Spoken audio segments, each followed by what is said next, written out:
Welcome, everyone. It is February 1st. Thank God we got out of January. January is always the worst month of the year, so we put that behind us. I'm hoping that February will be a much better year. Think about it. There's a lot of crappy. January is a crappy month, right? I mean, wouldn't you all agree with me?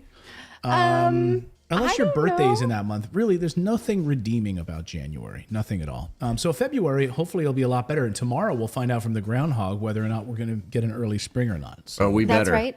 It's also the Lunar New Year, and it is now kicking off the Year of the Tiger, which is why I wore red. You should too. Don't look any gift tiger in the mouth. If there's luck to be had, go out and get yourself some. I do support that dress, by the way. I absolutely do. And on today's show, we're going to talk about these mask mandates. So a couple of schools in Virginia, specifically looking at suspending children who are not wearing masks, even though the state's mask mandate, the vaccine mandate has now elapsed. Demonetized. And so we'll tell you what schools this is happening in. And, let's have a broader discussion about masks for children anyway in schools. We'll talk about that on the show this morning. Plus, the FDA is going to hear recommendations from Pfizer, of course, about vaccinating babies 6 months and up. So we plug that gap, right? Yeah. Who wants that? We will discuss. Yeah, get all these COVID babies vaccinated. And we've got a housing crisis update to talk about this morning. Really troubling statistics about mobile home parks and the troubling numbers around affordable housing. So we will talk about all of that and more as we get uncomfortable on this Tuesday morning, February 1st, 2022.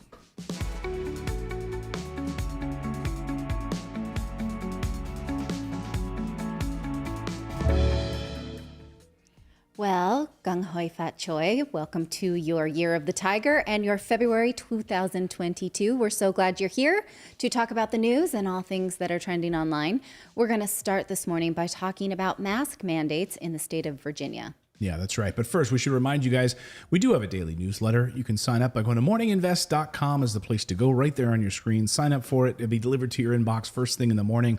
We put a lot of hard work into writing it. Yesterday after the show, David was like, how long does it take for you guys to write the newsletter? I was like, well, the writing is about 2.5 to 3 hours long, and then the formatting is about an hour. So it takes about like 4 hours. And David goes, holy crap. Yeah. So it takes a lot of work in the morning, and hopefully you guys enjoy it. What sucks is it'll take you about 5 to 10 minutes to read it. It's like a Thanksgiving dinner. Right. It's a lot more work than it is in consumption, but you can You can eat that Thanksgiving dinner in 10 minutes, but it takes 4 or 5 hours to make. Days. Yeah. 4 or 5 days. Yeah. Yes. And sometimes Clayton will try and take it. And he's like, come on, let's format it. I'm like, I'm not done. I like to take my sweet time. Well, it's one of those, I actually look forward to reading the newsletter. When I see it in my inbox, I'm like, oh, there's my newsletter. Oh. So do you have any opinion about the story about Mexican food? This was one of my favorites. It came from a report out of the Wall Street Journal about how a judge in Las Vegas now has to rule on what constitutes a Mexican dish because 2 restaurants in a strip mall are fighting because one of them has a lease that says that no other restaurant in the strip mall can sell more than 10% of its menu as Mexican food. And this Santa Fe salad, they think counts. But Mexican food purists are saying, no, it doesn't. It has cheddar cheese. And, right. And Santa Fe is New cheddar. Mexico. Even so, they said no Tex-Mex and no Mexican, right? So if they're not allowed 10% on their menu, why don't they just add a few more items so that represents a lower percentage? I don't know. This is a lot to fight over. Just like black beans and strips of things. Well, and what does it matter? Just make better food and shut up. It matters because the Mexican food store has a no-compete clause in their lease. And they're saying they're competing with us, which, again, so a judge will then rule on whether or not those things are Mexican. I hope the judge is Mexican if he's going to be ruling on that, right? Right. He should have to taste each one. Right, yeah. This is such a weird thing this is so indicative of how we litigate things in the United States rather than figure them out reasonably. This is what your taxpayer dollars are going to fund this case. Yikes. So anyway, this is the newsletter. Go to morninginvest.com. You can sign up right there. It's totally free. That's just one of the stories we covered in today's newsletter. But one of the stories we did not cover in the newsletter is around mask mandates. This story is jaw-dropping. So what's been unfolding in the state of Virginia is that there are no laws mandating masks in the state of Virginia, right? The mask mandate has expired on January 24th. It became optional for schools to enforce mask mandates on January 24th. That, of course, is right after the new governor, Glenn Youngkin, is now, that was one of the first things he signed. It was like, no more mandates. Here you go. I'm the new governor. Done. Well, now the Loudoun County Public School District system, they sent out a notice to parents saying that beginning on Wednesday, so tomorrow, students who willfully continue to refuse to follow COVID mitigation measures as required by Loudoun County Public Schools will be suspended from school in relation to violation of School Board Policy 8210. And they will be subject to disciplinary measures as a result. Willful or continued disobedience. And as we published this story this morning, or as we were about to do the show, John Madsen in our chat says, my kid got put in a timeout for pulling down his mask yesterday. I will be having words with the teacher today. I would freak out. You know what? Unfortunately, I can't even talk about the data that shows how wrong this is, because there was a channel that was just completely suspended indefinitely from YouTube for talking about this very thing and being counter to the establishment narrative. So I can't even tell you the data. Yeah, specifically, well, I mean, Dan Bongino's channel. I mean, he was talking about this and had his channel taken off of YouTube for this very reason. Permanently. I think the word willful here is kind of telling, because it's mostly about these children being asked and refusing, or wearing the masks and then taking them off. When you use the word willful, it indicates a power struggle, right? It doesn't seem like it's really anymore about the mask, it's about the power. Don't you think? Like when you say a child is willful, it means they are trying to exert their will over yours. And a lot of times willful is a good thing, especially in a child. It doesn't feel like it when they're behaving that way, but it means that they can assert themselves. So it seems to me here that the school district has more of a behavioral issue than the fact that they really want to enforce the masks.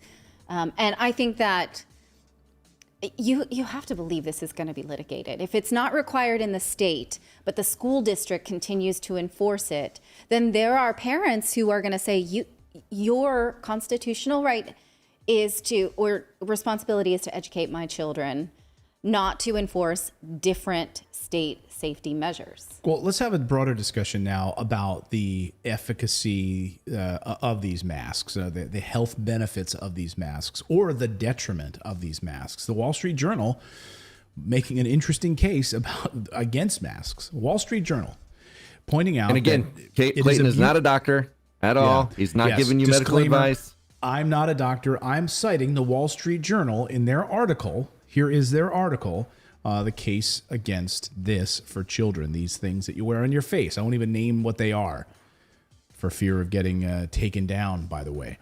Anyway, so do masks reduce the transmission in children? And apparently we don't know. The results are totally inconclusive, right? According to the data.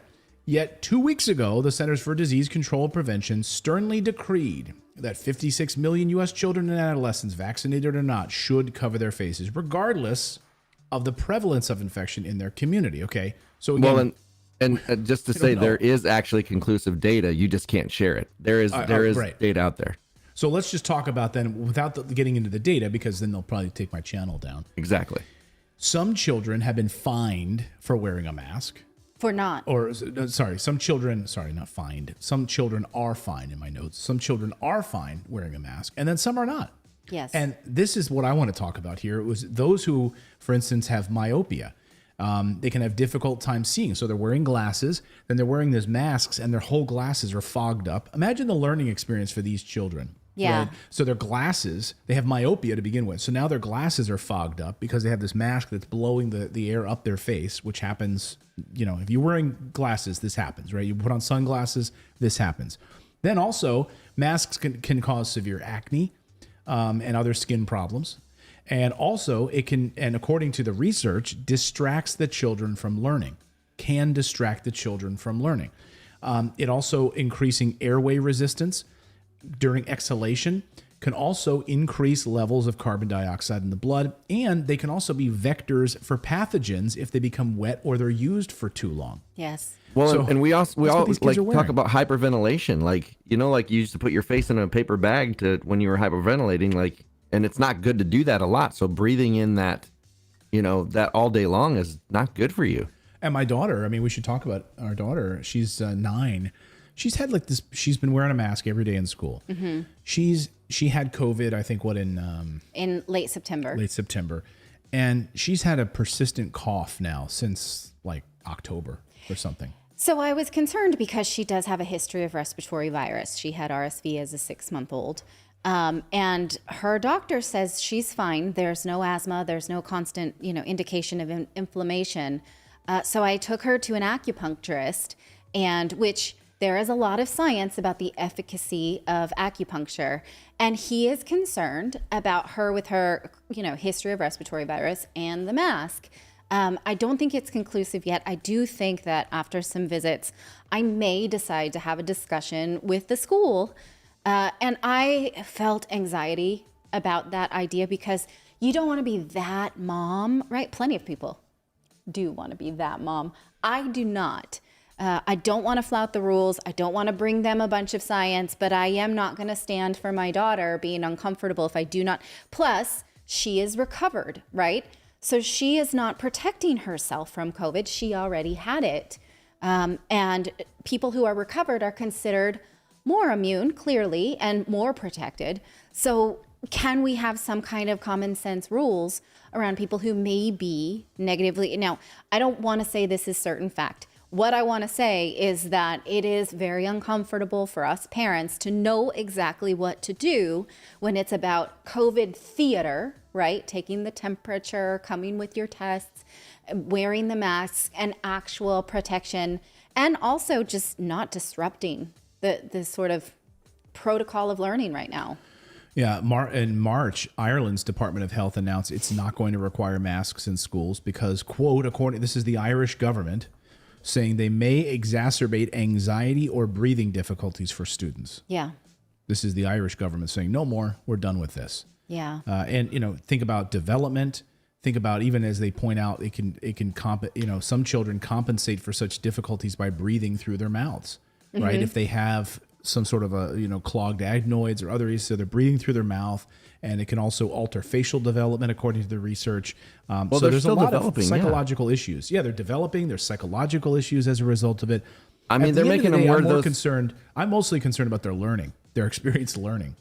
Yes, well, and let's talk about too that they're down. making like 2-year-olds wear them on planes and stuff. Like, that you can't keep them on them, and like this, like it's just kind of ridiculous. And Anonymous is asking with a super chat, just hold classes outside, no mask needed. But man, it's winter all over. Like that's like negative. Yeah. Hey, how about in Boston right now? You just send your kid. Let's do class outside. They just had a blizzard. I mean, talk about you want to be in a warm classroom where you can focus, right? Where it's not freezing, and these kids with these masks on, and I mean, and again, so what is the science? The CDC specifically saying that. Let's go back to what the CDC says. That they say 56 million U.S. children and adolescents, vaccinated or not, should cover their faces regardless of the prevalence of infection in their community. So just for what purpose then? That means forever then under those metrics. Right. Like we should just always have been wearing masks in school, right? In Colorado, didn't they we had it in the newsletter today. In Denver, they are lifting mask requirements now for indoor settings. And so, and again, my daughter's 4th grade class. I am concerned now. I'm becoming concerned about her wearing a mask. And she had it in September. And this week alone, 2 kids got it. And they're all masked up, right? I mean, basically the emails of like another COVID infection in your class are like spam now. It's like, oh, another one. So they're getting it, but they're also, this is the... Again, I come back to, is this what we find acceptable for our children? Virtual learning, mask wearing, right? Well, and you're requiring kids to do these things for something that is not a very big risk for them in the first place. That's the thing that I don't get. It's like you've got two solutions. They need to wear masks and they need to get the jab. And those two things are trying to protect them from something that they're not really in danger with. Or just how about this disabled boy, this 9-year-old disabled boy? Just like stick him outside in the freezing so he can take the test outside because he couldn't wear a mask. So that's how he had to take the test outside in the freezing cold. No. How about that? We should do that now for everyone, huh? You know, I just railed against how America's too litigious because we're litigating Mexican food. But we do litigate our values. And I do think that that is something to litigate so that no one ever puts a 9-year-old boy outside again. Yeah, I mean, so if in Virginia, these students are going to be suspended for not wearing a mask and they're listening to the governor's rules and the mask mandate has been lifted, the school's saying, hey, we're just going to continue with our own protocols, regardless of what the governor just said. Right.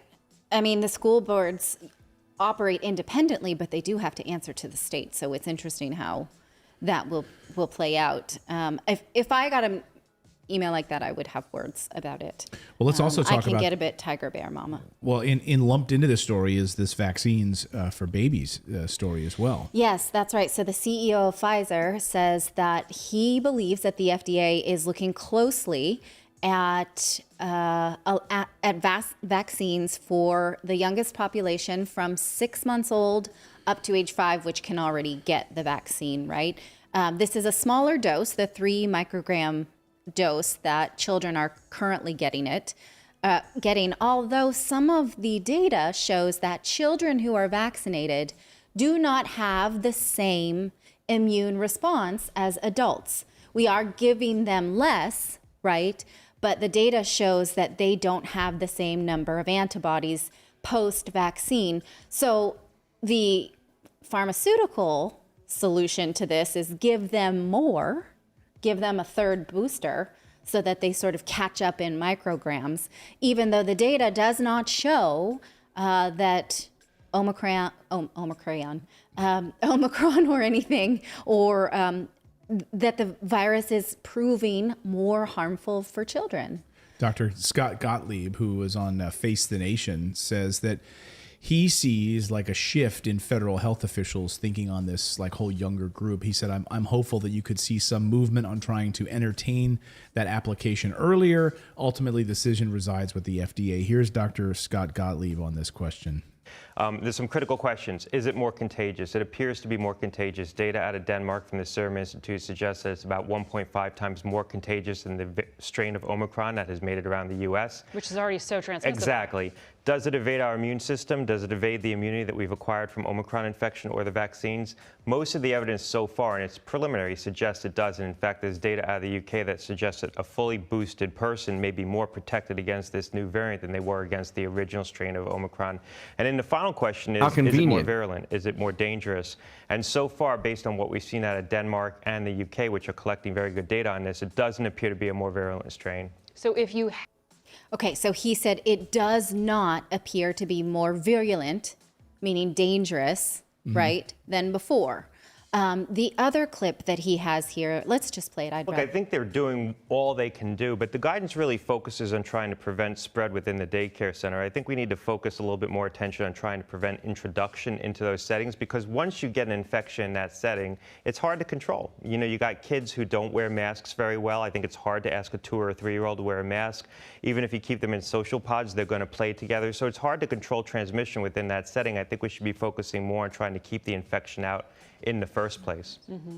Well, but to that point, and you know it because I ask you almost every week, because my own kids can't get vaccinated, that's just going to continue to be a risk, right? Until the youngest children, 4 and under, can get a vaccine. So this portion of the puzzle, if a vaccine is greenlit for the youngest Americans, does it unlock everything else? Does this start to move us back to normal? I don't think it unlocks everything else for a couple of reasons. Number one, we're seeing a lot of parents with young kids aren't getting their kids vaccinated. Only about 25% of kids 5 to 11 have been vaccinated. It's been very disappointing. About 18% have been fully vaccinated. So I suspect that there's going to be some hesitation with the youngest kids as well. We can't fully explain that. Also, while the vaccines prevent infection, so if a fully boosted adult has probably a 50% lower chance of getting infected in the first place with that vaccine, they're not 90% protective, and probably in the younger kids they're going to be a little less protective against infection. So you're still going to see kids be able to get infected even if they're vaccinated.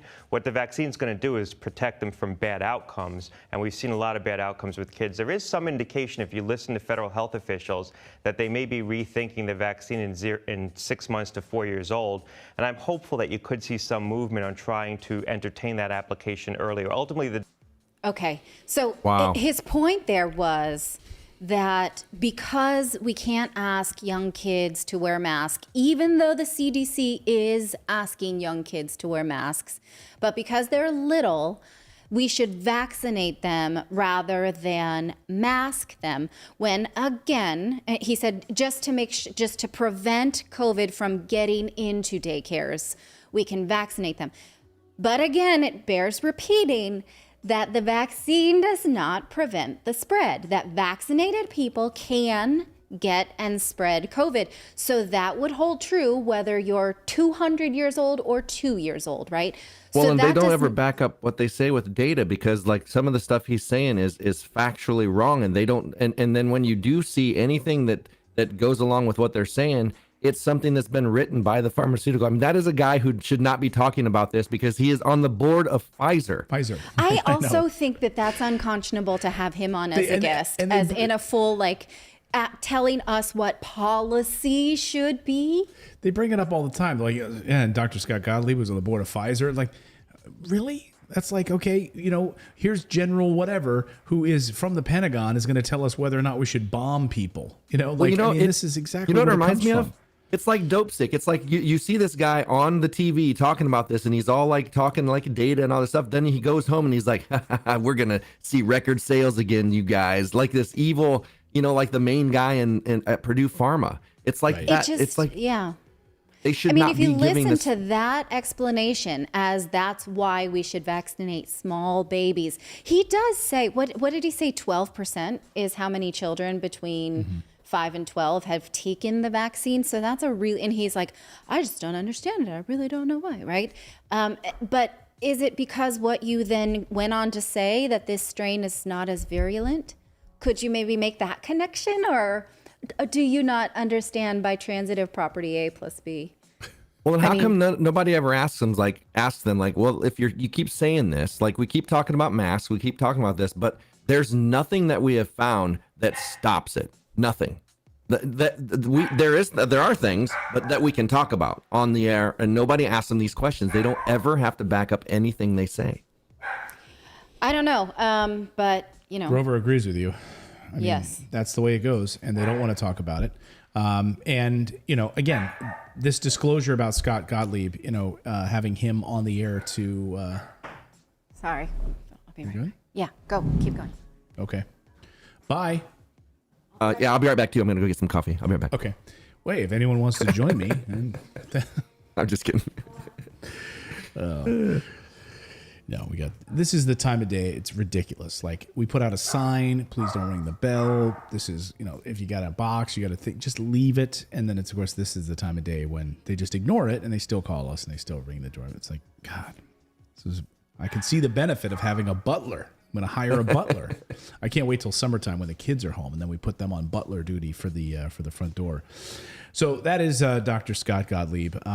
And I don't know. I mean, I just would love to hear people's thoughts on this in the chat. Do you think, 0 to 3 or 0 to 6 months getting a vaccine, getting a shot right now for this still, moving target?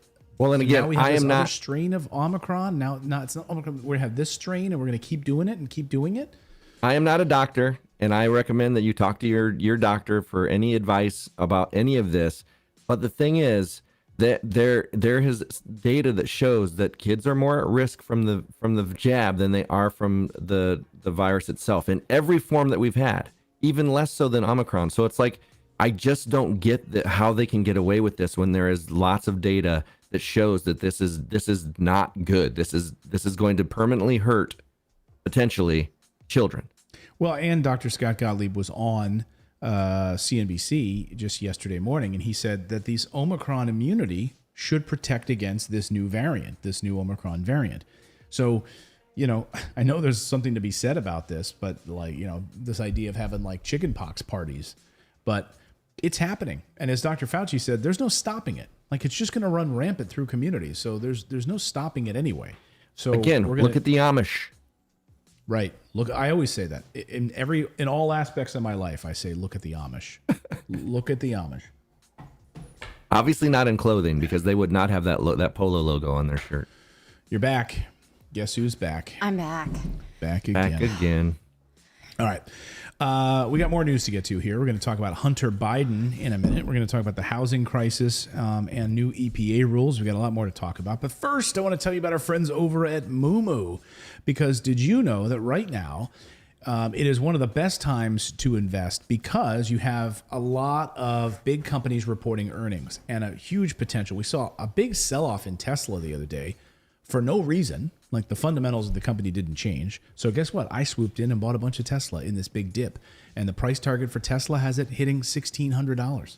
And it's trading at about $900 right now. So imagine that doubling within this year. A bunch of hedge fund managers predicting $1,600 price target for Tesla.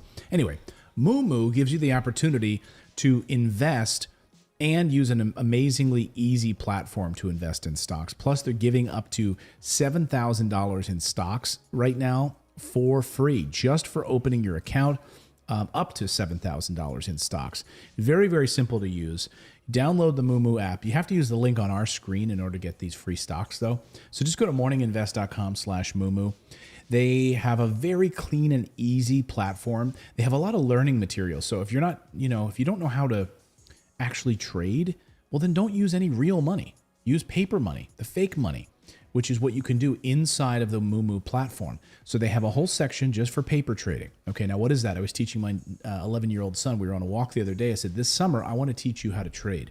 And I said, we're gonna set up a paper trading account in Moomoo, and you're gonna learn. It's not using real money. So just learn how to do it, and over the next few months, and then eventually maybe we can take that $10 you have in savings and start to invest that and learn how it works. So that's what you can do.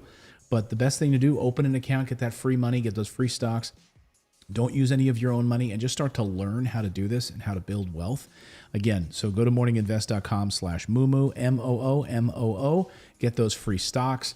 And start learning. And by the way, they're giving away free AMC stock right now. And AMC this morning spiked in the pre-market, was skyrocketing this morning in the pre-market. So again, if you get those free stocks, price goes up. They're free money in your pocket for really doing nothing. So our thanks to Moomoo. All right. All right. Well, the New York Times. Oh, no, we're going to talk about housing. No, we're going to talk about Hunter Biden. Oh, I'm sorry. That's highlighted. You guys, I can read in yellow. The New York Times actually did file a lawsuit. Yes. Let me start that one over again. All right, let's start it over. Ready? And Rewind. take two. Okay. Action. The New York Times issued a lawsuit against the State Department on Monday, claiming that the State Department is dragging its feet about a FOIA request, that's Freedom of Information request, that pertains to President Biden's son, Hunter Biden. Why don't you take this, because I'm not doing a good job right now. I don't know what's happened. My mouth just doesn't want to work. So the New York Times is asking the State Department, hey, turn over these documents. We want to see emails. We want to see what he was doing, his ties to this Ukrainian company, specifically Burisma. We want to see the amount of emails tied to what he was doing in Romania.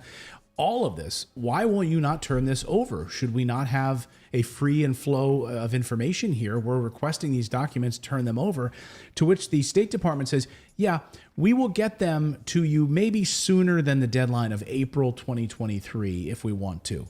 Yeah, that was just, they said they'd do it whenever they felt like it. I mean, if you think about how a news cycle works, a news cycle is not that long, right? Nobody's going to wait another year and continue to have the interest in that. They said this is information that should be open to the public. We are requesting it, and we would like a judge to make you move a little faster. What they want specifically are emails from the Romanian embassy officials sent between 2015 and 2019. And they mention a number of people, but specifically Hunter Biden is one of them. And the State Department obviously is not motivated to turn those over quickly.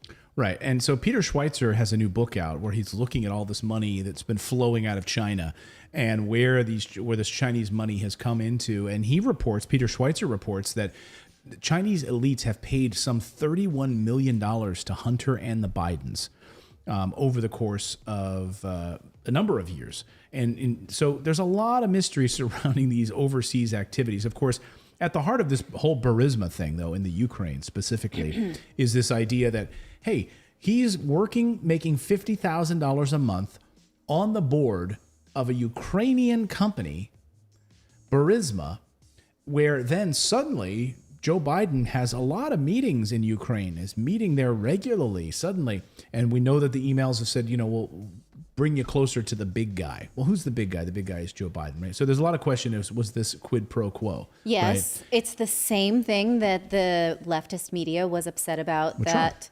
Jared Kushner had done in Israel. Right. That his, the left kind of spins it as like, oh, well, the Trumps actually did bad things, so they're trying to pretend that the Biden sons are equivalent to the Trump children, as if only one of those two things could be true, when most likely both are true. It is political families using their influence to cash in. Right. Yeah, that happens on both sides. I mean, are we surprised by this at all? I mean, well, this story doesn't prove that it happens, but it proves that the government is not very forthcoming about it. We at least know that. If the New York Times is having to sue for these documents, right, then that the State Department supposedly has quite easily, you're not allowed to delete stuff. I mean, is it on a private server? That also is not allowed. So it should not be that hard to just have a lawyer go through them, redact what you need to for national security. Do you need a year for that, right? So it's interesting. And the New York Times is trying to force their hand and say, no, we'd like to see them a little bit sooner, especially while the president is in power. Well, meanwhile, the president, when asked about this, President Biden, when asked about this, says just a smear campaign, which is very much like what Donald Trump said about his own family. It's just a witch hunt. Right? Yes. It's just a witch hunt. So this is a smear campaign. Really? Okay. Then just come forward with it. Like, if you have these emails, come forward with it. Like, let us know. Like, well, the thing is, like, here. We're talking about the New York Times. Once they get the data, they're going to spin it positive anyway. They're not going to tell us what's in that stuff. Like, it's the New York Times. Right. Whereas if we're looking at the Trump side, right, it was specifically around how Donald Trump had asked his ambassadors in the United Kingdom to help influence him getting a golf tournament at his Scottish golf, his kids doing similar things. Like, we were able to find out about that. Right. So, it's not, it just feels very much like, oh, well, that's what they're trying to do. Well, it does seem like both sides do it. I mean, at the heart of this, the main reason that the Times is looking into this is they want to find out whether any foreign embassy officials did any personal favors for any connected business people. Like the Trump golf course thing, right? I mean, the answer is yes. Yes. This is all they do. And it wouldn't be hard to prove. A lot of things can be curried as favor, right? Like, right.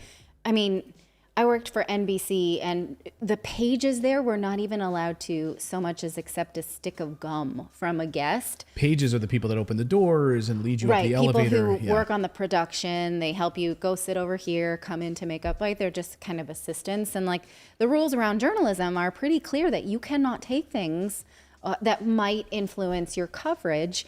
And even a stick of gum would count, right? But in government, doesn't work like that. You get a little bit more than a stick of gum. So in the Times, if you dive into actually what the Times records requests say, which did here, obtained by Politico, the paper is seeking information specifically the possible improper use of federal government resources to assist and advance private business interests with connections to the United States government, the possible evasion of the Foreign Agents Registration Act by those private business interests, and the non-enforcement of that same act by the federal government in relation to those private business interests. So those are the three specific requests.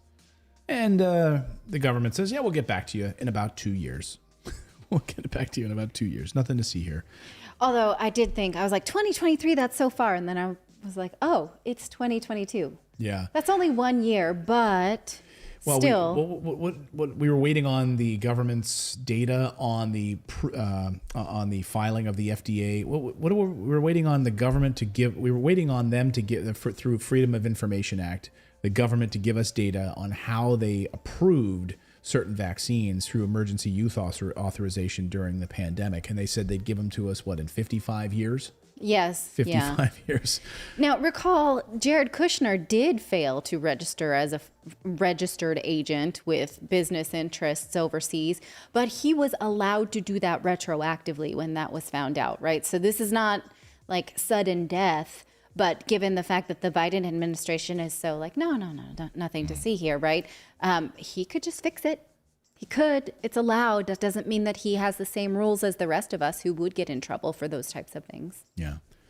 Let us know your thoughts on that story. Let's talk about housing now. There is some concern about all of these foreclosures and all of these the higher rents, and of course the lack of affordable housing, and the fact that there's no pandemic assistance anymore for these individuals, and landlords now have the right to go ahead forward with eviction process, right?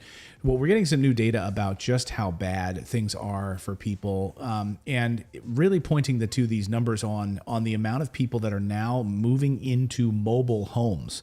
So, this used to be the thing that, you can't live in a mobile home, right? It's gonna, you can't do that. Well, now, according to this data, beggars can't be choosers, according to the RT. The ugly reality of the U.S. housing market is that these are up now 22%. Manufactured home sales house some 22 million Americans, according to the Manufactured Housing Institute. But apparently, they've been buying up stakes in these trailer parks. So Wall Street is now swooping in and is buying up stakes in these mobile home parks. So as if it wasn't bad enough that Wall Street already had their hands in buying up single-family homes. Now they're buying up these mobile home parks and running up rents. I mean, is this like sexy kind that you see in Travel Magazine? No. You don't think so? No, I mean, no. What is a sexy kind of mobile home? The kind where you see a full page spread where it's like a couple in the sunset kicking their heels up, and it's nice. Those are tiny homes. Oh, yeah, tiny homes. Yeah, you're thinking of tiny homes. Yeah. And mobile homes. I mean, this is not a gentrification of the market, right, is the kind of comical point I'm trying to make. It's not like, oh, this is cool now. We do this now for the environment. We do this because this is like out of necessity. Actually, in fact, the market, according to a motor research firm, says that the mobile home market will grow to $115 billion by 2025. Which is double what it was in 2019. So more people are, in fact, and I know I've mentioned this book before, Evicted. They do talk about these mobile home parks, and the standard of living there is really terrible, and how a lot of times the governments, the local municipalities put a lot of pressure on the landlords, but then the landlords pass that pressure down to their tenants, and it ends up like being a squeeze for the tenants and not the landlords. Things don't get fixed. It's awful. If you're interested in knowing exactly what that lifestyle is like, I do suggest that book. It's called Evicted. It's an anthropology of people who live in rental homes and how hard it is both for landlords and tenants, but not the government. Government makes out. Well, and the problem I have with this whole thing, of course, is that these prices are, as the Financial Times reports, now that U.S. private equity, like Blackstone and others, are seeing the huge upside of owning these mobile home parks. So they move in now and rents go up, Yes. And I mean, these are all the problem is that they're not making any new mobile home parks. So if people are priced out of homes, cities and counties and states have said no to mobile home parks. Very rare. Like if we invest in real estate, But building new mobile home park communities is not allowed in almost every community now. Like the ones that exist are sort of grandfathered in and people buy them up and can trade them, but they're not building new ones. It's very, very rare that an area has a new mobile home park that's actually built. So as a result of that, Blackstone and these other private equity funds can come in and swoop up the finite amount of these that are still existent, run up the rents, do all of these things, consolidate them under their Blackstone hedge fund. Yeah. And the problem with these large hedge funds is they don't know how to manage these properties. Exactly. And so a lot of times in these mobile home parks, most people run behind in their rent and they end up sort of getting evicted and then moving in with a neighbor. And there's a lot of these sort of households put together with people who are not related, not married, not, related in any way because they're all on hard times and trying to share the responsibility of life. And then when a conglomerate comes and buys up that motorhome park, they don't know that someone maybe was catching up their rent with the previous manager, or someone had a deal with the previous manager to say, collect rents, or do a lot of times what they do is they make an arrangement to do some repairs on the mobile home park, and the manager will give them a credit if they are so far behind in their rent. But the corporate office doesn't know that, does not abide by that, and then you get a turnover of evictions, and the higher the turnover, the lower the profitability is, and the fewer then repairs that happen to those parks. So it really is like a virtuous circle of decline. Hope in our chat, Hope Platt says the owners in their park area keep up the homes and the grounds constantly. We're not owned by Blackstone, thank God.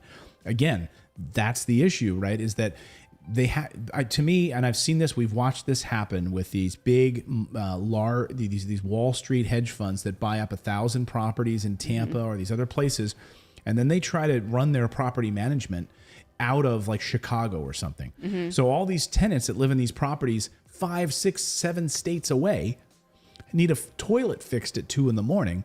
They're going to call some random phone number in Chicago. Now, meanwhile, that tenant is getting screwed. Yes. Because they're trying to consolidate this power under this one property management consortium, in Chicago somewhere. And I'm not making this up. This is exactly what happened. And this is exactly what happened in Tampa. And so you had people living in these homes and they didn't even know who their property manager was. So, they're like, hey, I've got a problem here. I've got a leak. Who do I call? I don't know anymore because some Wall Street firm owns me. In America, trailer parks are fragmented. As they say in the Financial Times, these are mom and pop businesses, making them ripe targets for consolidation. They're also shorthand for poor. Most people who live in them are part of households earning less than $50,000 a year. Some 22 million individuals live in trailer parks, roughly 1 in 15 Americans. And most own their trailers, but of course you rent the land underneath you. And then when this hedge fund wants to raise the rent on the land, you have no choice because there's no other mobile home park for you to move your house to. And they don't move as easily as all that. And they say mobile, but it's not. It's not really mobile. And for someone who's down on their luck, it's very expensive then to just move somewhere else.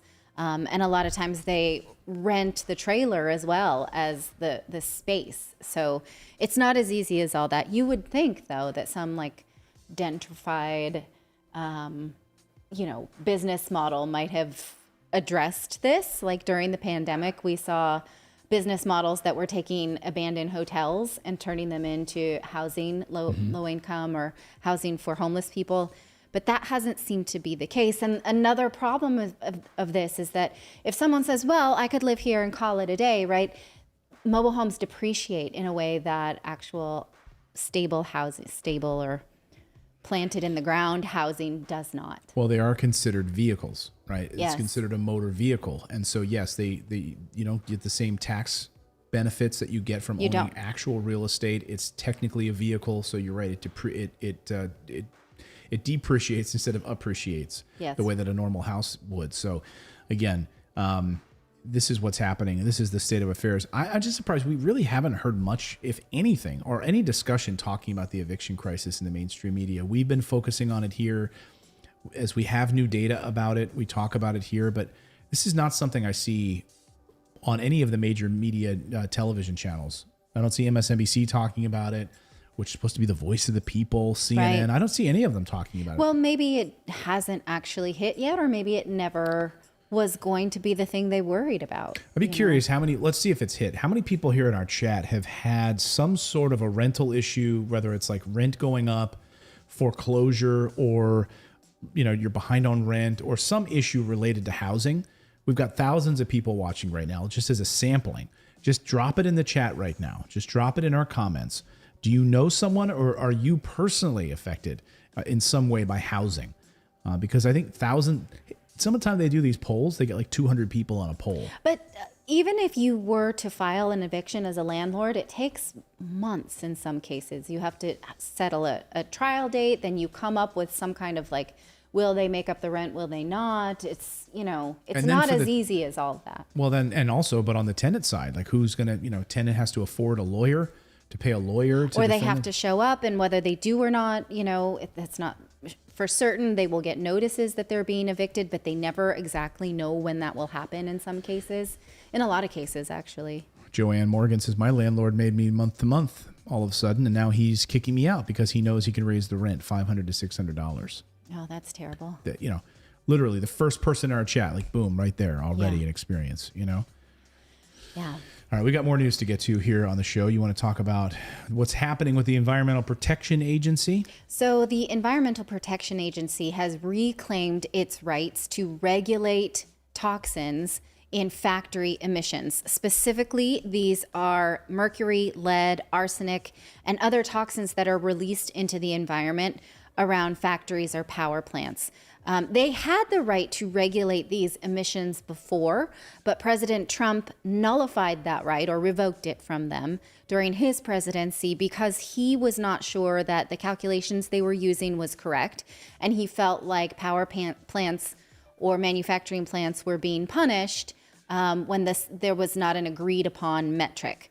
Well, now the EPA is saying, we're going to take that power back. We're ready to do this, and we're going to tell them exactly what the level is. Now, the quote here from EPA administrator says, sound science makes it clear that we need to limit mercury and toxins in the air to protect children and vulnerable communities from dangerous pollution. In fact, babies born in highly polluted areas do show more incidents of birth defects and other kinds of negative health markers, right? But the key word here is not like, oh, great, we're not going to have that in the environment anymore. No, the key word here is limit. Limit. They're going to limit these things, right? By some estimates in the Wall Street Journal article you just pointed out, it would cost billions to reverse climate change and actually not have these things in regular production in our environment. They're not really willing to do that, but they do want the effect of saying like, well, we're going to put some limits on it. There's no science that like some mercury is okay, but what we've got now is bad, right? Like we don't have a threshold that we're going by. Of course, President Biden has been under fire by environmentalists because he talked a big game on the campaign trail, but has not actually done very much for Mother Earth, as he said he would. Yeah, I mean, it is amazing that mercury, arsenic, other toxic metals, you know, they're released into the air from these power plants. And when these regulations were in place under Obama, they dropped, what was it, 86% in 2017. So we knew, like, in that data, and then Trump rolls it back. So back to 2010 levels. I mean, this is kind of amazing. So we saw the dramatic decrease in these chemicals because of these provisions. And you're basically, for the last few years, the EPA has basically not done anything. They haven't, it's like they haven't been to work, basically. They haven't been able to enforce any of these things. They haven't been able to make sure that, you know, communities and waterways are safe. I don't know if you saw what happened in Texas just the other day. I mean, Samsung, it was revealed, you know, all of those toxic chemicals were coming out of that Samsung plant in waterways. You know, they're trying to contain it and all this. This happens constantly. Happens constantly, and it's underreported because, you know, it ends up affecting poor people. Yes. It ends up affecting disadvantaged populations and people who don't have a voice. People who don't have a voice, people who are kept in the dark.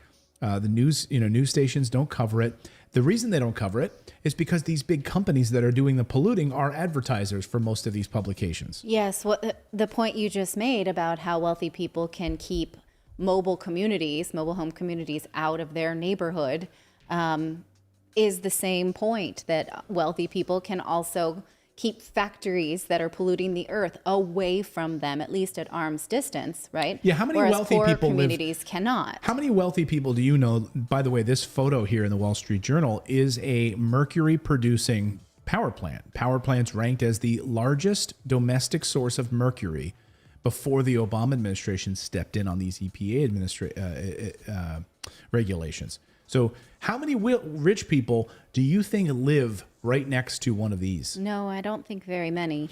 Like when you drive through like Gary, Indiana, which I have many times, you drive through Gary, Indiana on your way to Chicago and you see these factories and you see these power poles.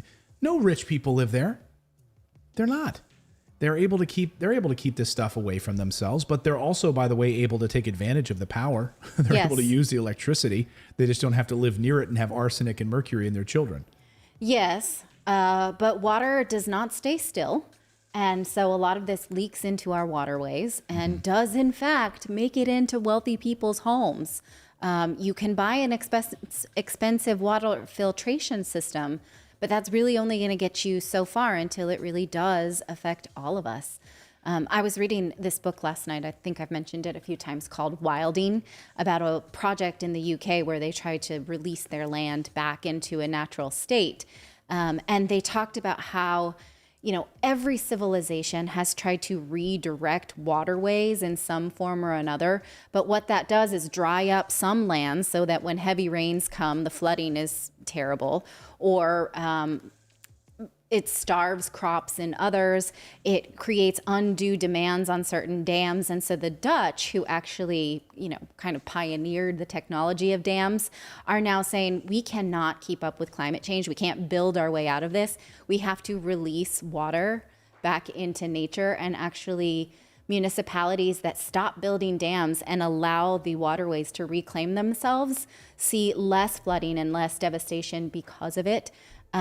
Which just proves, right, we are an interconnected ecology, and we cannot fight nature and then continue to dump crap in it and think that it doesn't affect all of us. It's a fantastic book. I'm really enjoying it, called Wilding by Isabella Tree is her name. Of course, her if your last last name name is is Tree? Tree, you got to write a Really? book like Come this.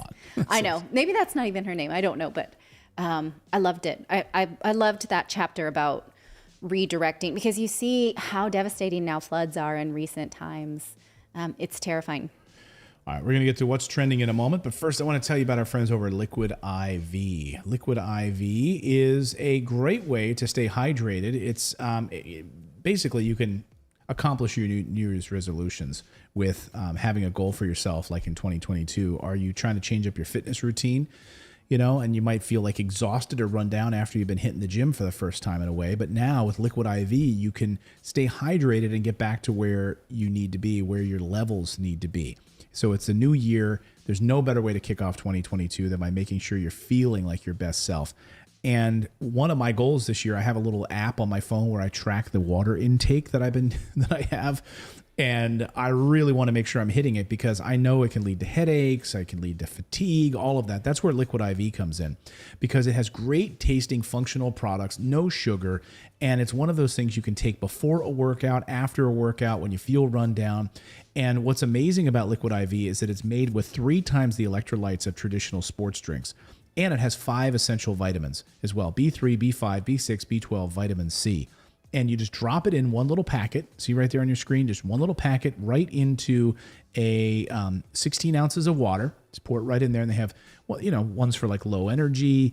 You just want to be more hydrated after workout. You want to sleep better, like David. Mm-hmm. David, never sleeps. So he needs to get the sleep multiplier, because it'll help you sleep. Non-GMO. It has premium ingredients, no gluten, dairy, no soy, any of that Tastes stuff. good. And it tastes good too. Yeah, I love the. I had my kids like the pina colada one. They were playing around outside in the sun, and so they would have the pina colada one, and it would rehydrate them, because kids just don't drink enough water. They don't even think about it, and then they get a massive headache. I remember that happened to me as a kid one time. It was so hot. We were in Colorado visiting my grandparents, and we were playing. My sister and I were playing around outside all day in the sun. and I just got I almost collapsed. I almost got heat stroke. Yeah. I had such a pounding headache because I just didn't drink anything all day. Water anyway. Anyway, 1 stick of liquid IV and 16 ounces of water hydrates faster and more efficiently than water alone. And this really helped me when I had COVID, by the way. It really helped me get over that, making sure that I was hydrated during that time when I was knocked out last August. So here's what you got to do. Grab liquid IV in bulk. You can go grab it at Costco. And you can get 25% off if you go to liquidiv.com and use the code INVEST at checkout. That's 25% off anything when you order. Use promo code INVEST. That's liquidiv.com. Get 25% off. Experience better hydration today. Liquidiv.com, promo code INVEST. Our thanks to them for supporting the show. All right, let's wrap up by telling you what's trending online. These are the things that are trending on Google and Twitter, and people are talking about them, and we welcome your responses too. Vaseline is trending because of this new TikTok trend called slugging. This means that you slather your face in Vaseline before going to bed, and then you look like a slug and scare your spouse. Oh, okay. I was like, why is it called slugging? Now I was wondering the same thing. This is not new, you guys. My grandma had this one on lock in the 40s. She always had Vaseline all over the place. I saw some place on Twitter where someone was like, oh yeah, black people have been doing this for years. And my grandma, she was Spanish. And I was like, oh, my grandma was on that before you were. Yeah, I always got busted with my grandma's Vaseline. Yeah, it was just, I don't want to hear about why. Exactly. Vaseline is not a highly toxic substance. It is not a highly toxic. It's not actually. If you look at the Just ingredients, petroleum. It's just petroleum jelly, and people have been using it as wrinkle protection forever. Also on those dry heels, dry elbows. I think it really. I mean, if you got a cut or something, you slap on some Vaseline underneath a Band-Aid. Yeah, it's like that cut is gone. It's like it disappears like that. Actually, when it was discovered by a chemist as a byproduct of some manufacturing, he said oh, this is a miracle. It's good for any cut, anything. There are some studies that validate his claims, but he at the time also said you could digest it. They used to tell babies to eat it. I don't know about all that. It was created by Robert Augustus Chesborough. But it is a nice 1859 carrier oil. Like if you wanted to make your own salve and you wanted to put something like lavender or something in it, it works quite nice. Oh, pet paws. It helps for pet paws too. If your dog's pad skin can crack, and you can clean it first of all with some water and then cotton gauze, dry it, and then put some petroleum jelly on there. No, because then you're gonna have little Vaseline pet paws all over your house and on your couch. So no to that. Grover sleeps like Clayton's little stuffed animal right next to him, but then he puts his sharp paws in my back, and that's how I normally sleep, is like him like this with Clayton and his sharp nails. And I was telling the kids that I hate that, and my daughter Ava was like, yeah, but you get a nice back scratch every night. Free back scratch. And I was like, I want it or not. And I'm always afraid I'm going to roll and snap his little feet. But then I would have slugging pet paws on my pajamas, every pajama that I got. But that'd be like free moisturizing from Grover. Moisturizing and scratching. Yeah. I don't want that. Yeah. Do not want that. Okay, Well, I'm going to start Moines, slugging. Yeah, me too. I mean, I already do. I don't use Vaseline. I use argan oil, which is a Moroccan nut oil. It's great, but I don't care about scaring my spouse. I mean, Natalie, I don't know if you know, is 67 years old. So this argan oil is working really great. Amazing. It's amazing. I mean, look, everyone's here is like, oh yeah, it helps your feet. So Vaseline, people are just now discovering that Vaseline is just as good as any La Mer cream. La Mer cream is $250. Lisa says, put some socks over the Vaseline for Grover. Now you're just getting out of craziness. No, I think she means on our feet. She said for Grover? Well, pet socks over the Vaseline. Oh, I guess you could do that. Yeah. That might be a good thing to also not get scratched all night. Yeah, there you go. Smart. Okay, Des Moines is trending because of this tweet here, that one, from author Liza Cameron Wasser. She asked if the average American knows what state the city of Des Moines is located, and the responses are hysterical. But it turns out this is not exactly a fair question, since 4 states have a city called Des Moines. Did you know that? No, I just thought Iowa. Yeah, it's that's kind of the obvious answer, but then people from other states that also have a Des Moines took offense. And also there was a lot of Canadians saying, no, Canadians know, but Americans wouldn't know. Also the fact that she used the word would only USians, she just meant Americans, and people were like, what's that? Is that a racist thing that you're saying? Are you racist? So anyway, she has decided I she love that's would, the thing we just immediately jump to. Like, are you racist? it was just an abbreviation. So anyway, she says because this was more complicated than she thought it would be, she will instead use Chicago as the location of her next book. Wrestler X says, okay, then how old was Natalie when your 5-year-old was born? Because typically after 45, it's harder for women to become pregnant. Yeah, I mean, she looks great. Why? For 67 years old, doesn't she? Does that have anything to do with 'Cause he's being trying to- pregnant? He's trying to backtrack the math here. Oh, I was 38 when I had my last sorry. baby. You were 33? I was 38. 38 when you, okay. I always ask Clayton, do you remember what year so-and-so was born? And he's like, like for me, everything is around those dates She and can numbers. look at a photo, like we have this photo frame that rotates, of pictures, and she goes, oh, I was pregnant with Eve in that photo. I'm like, how can you tell? You don't even look, number one, you don't look pregnant in that photo. Can you tell by the way your hair is cut Yes, on a certain day? I know when it was and like how I felt on that day. And yeah, you just know. Anyone who's a mom knows you mark your life by your baby's lives. It's just how it does. Like I can look at something and be like, oh, that's the year the Niners were in the Super Bowl. Right. Or like I can look and see like what time sports team was winning a World Series in that particular year. Yeah. Well, you shouldn't have to backtrack. I've told you many times. I'm 43 and a half almost. Okay. Just getting up there. Happy Black History Month is trending because that kicks off today. February is Black History Month, despite the fact that many people think that this is sort of a token to Black Americans, that they shouldn't have the shortest month of the year. It still exists. Did you know that there is a theme appointed by the President of the United States every year for Black History Month? And this year, it is Black Health and Wellness.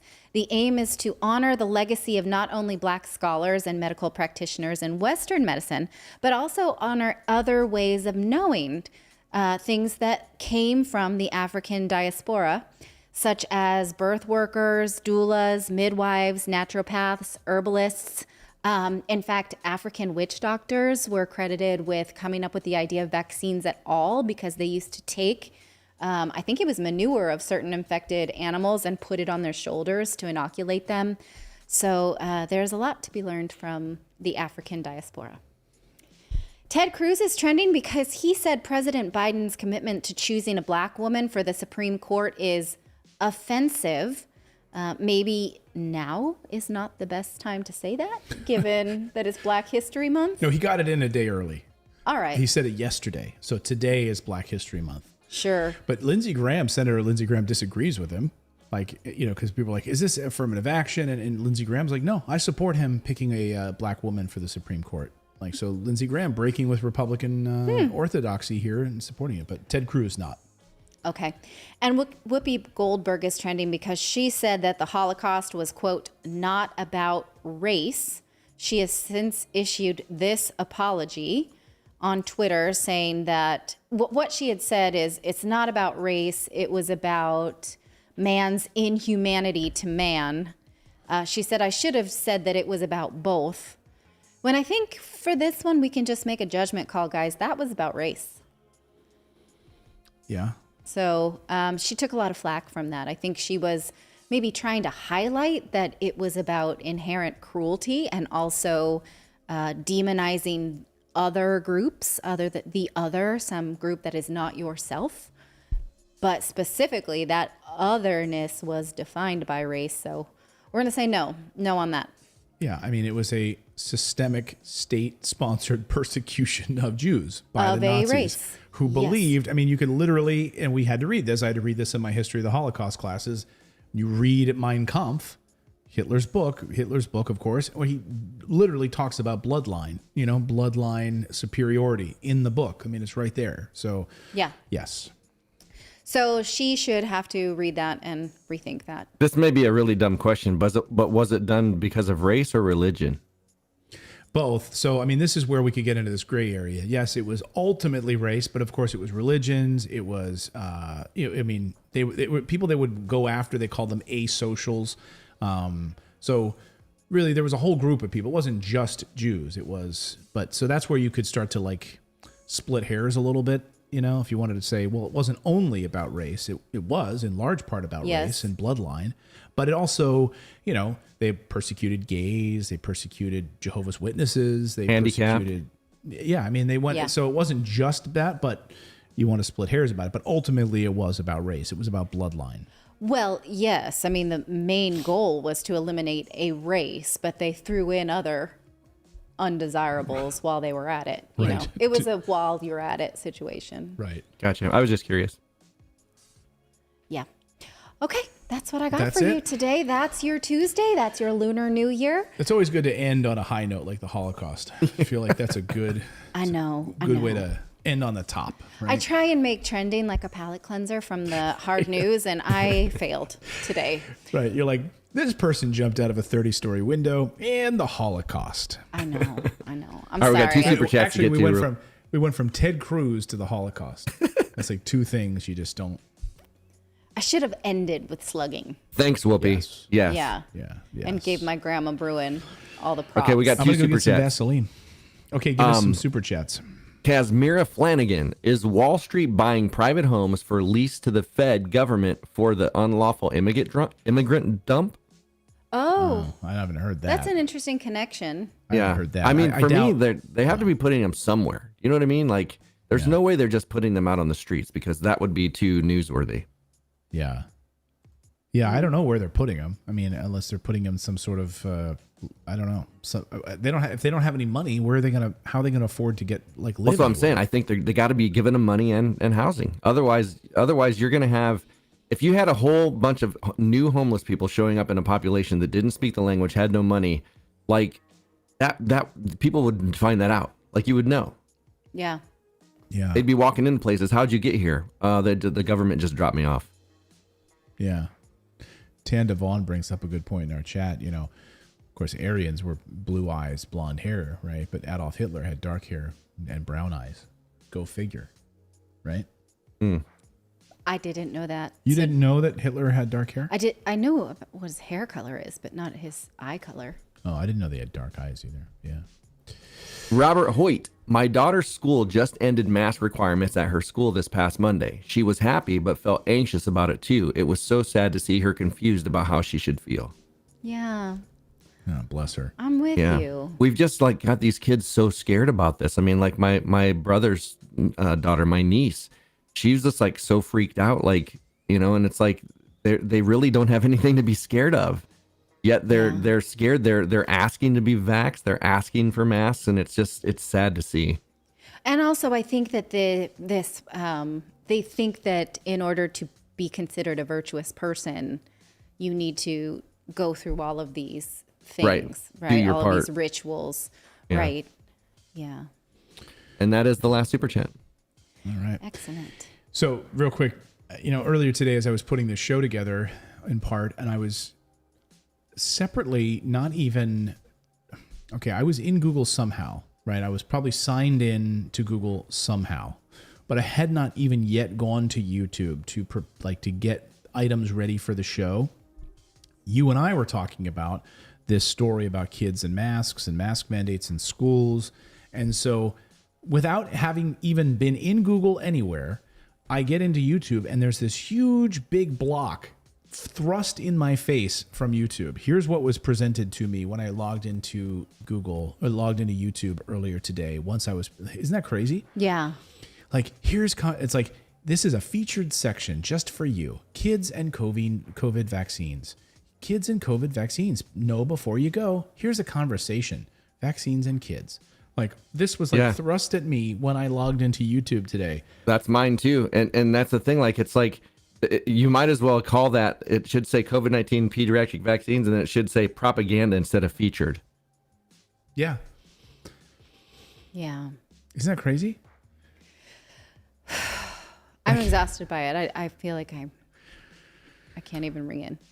I mean, just the fact that we were in Google making a Google document. So that's what it had to be, right? We were in Google creating a Google sheet for today's show, getting ready for our rundown. Yeah. We put that in there because we're signed in, Right. right? Yeah. Right. Someone brings up a good point about being Jewish. And look, Well, look, you are considered Jewish if your mother is Jewish, right? You're not considered Jewish necessarily if your father is. So you cannot pass down a religion. You can pass down a race. I think some people identify as Jewish because they have converted. You can't convert to any other race. So you make a good point. But they're some converting to people- a religion, to the Jewish religion, though, right? Absolutely, right. Yeah, you can't convert. So you can convert into Judaism as your religious practice, but you also can be Jewish by descent. Both things are true. right. Yeah. And let's say you have like certain diseases too that specifically afflict certain people, right? And through blood, right? So Tay-Sachs disease specifically, right? So It affects mostly Eastern European Jews, Right. which shows that there is a biology Right.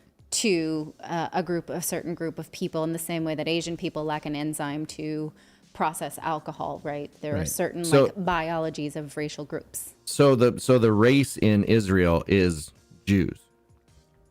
If you're from It's an Israel, you're Israeli. It's an ethno-religious group, right? So you can be an Israelite, right? Typically, if you're Jewish or Jewish people are an ethno-religious group that are mostly originating from Eastern Europe. Eastern Europe or Hebrews of historical context in Israel, so Israelites. So, yeah. So then, yeah, because I guess I'm confused. So then, what is the Jewish race? Like, what are that race of people? 'Cause- Well, they're not specifically from one country right now, but there is a diaspora of Jews around the world. But they do have there is a race that Okay. you can be Jewish by race, But And just not be a religious Jew. You're Yes. like a non-practicing. I'm a non-practicing Jew. I'm Jewish, but I'm non-practicing. Yes. Gotcha. So- And specifically, the reason that it's passed down between the mother and not the father is because it is a historically persecuted race that it wasn't always easy to prove the father of somebody, but you can always prove the mother more often than not. So I like Tanda in the chat says, if I keep listening to you, Clayton, I might live to be 100. I love that. Listening to her. She's the one that's going to give you the health. you're going to do the slugging? Is that Slugging, why? yes. We're going to do You'll be slugging 100, today. but you'll look 50, Drink smart water with 40, electrolytes 30, in it. Yeah, exactly. whatever. We should probably Angel do Baby slugging Cards in though the with chat says- something that's not fossil fuel. Yeah. Again, I use the Moroccan oil. It's quite Angel nice. Baby Card says, I identify as ribs, chicken, and Diet Coke, y'all. All right. That's your religion. Coursing through your veins. Cool. Why are you beeping and bopping over there? Oh, I've got trades going Binging off. and bopping. This guy's got to go. Got trades popping. All right. We'll see you here tomorrow, you guys. All right, much love to all of you guys. We'll see you Wear back here red. tomorrow. Bye.